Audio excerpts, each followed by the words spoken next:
So this is a review on the Joy Access wireless keyboard and mouse. To cut a very long story short, I'm having to replace my Lenovo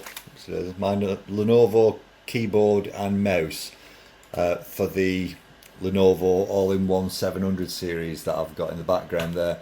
And the reason is some of the keys have gone wonky on it. So I've had a Joy Access keypad before. It was a smaller, more portable one that I was using on a laptop.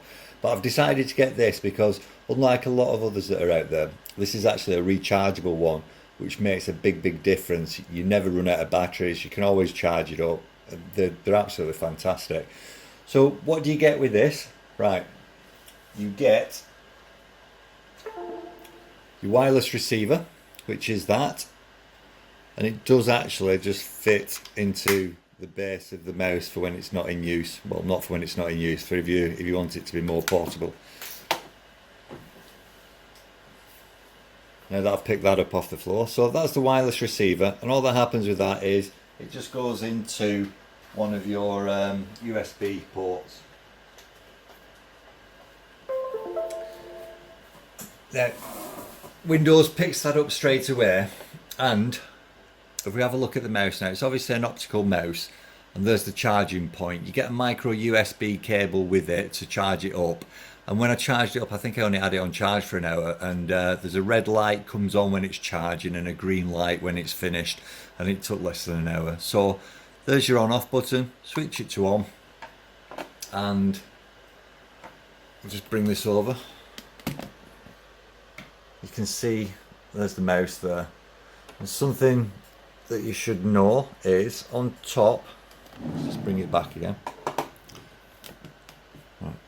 On top of the mouse there's another button here, and that sets up the dots per inch, or the DPI, and basically if you press it, put it back on again.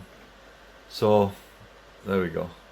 If you when you turn it on, depending on how you've had it last, so I'm moving the mouse quite a bit, but it's not moving very far. I'll just zoom in on that. Right, so I'm moving the mouse quite a bit, but the pointer's not moving very far. If you change the dots per inch up, when you move the mouse, the pointer moves dramatically more. And if I put it back to where it's hardly moving at all, no. Yeah, like that, you'd actually be having to move your hand all over the table to be able to move the mouse around. So if you increase your DPI, it's much easier, works a lot faster. Right, so that's the mouse. Let's just go over to the keyboard. So the same with this, it's rechargeable, and again there's the micro USB connector there.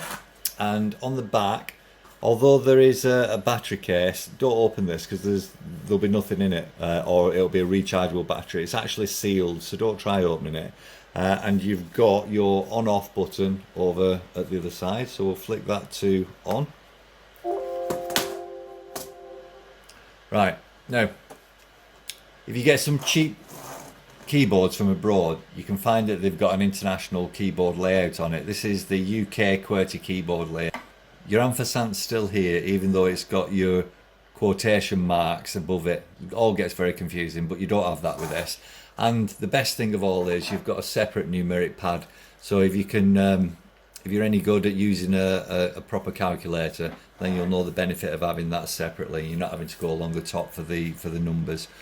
So all in all, it works great. I'll just show you some typing actually, just so that you can see that it does work. Get the mouse, let's bring something up.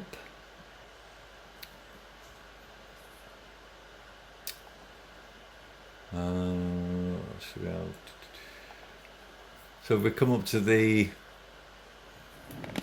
top there and type anything in, see that it's working well. There we go.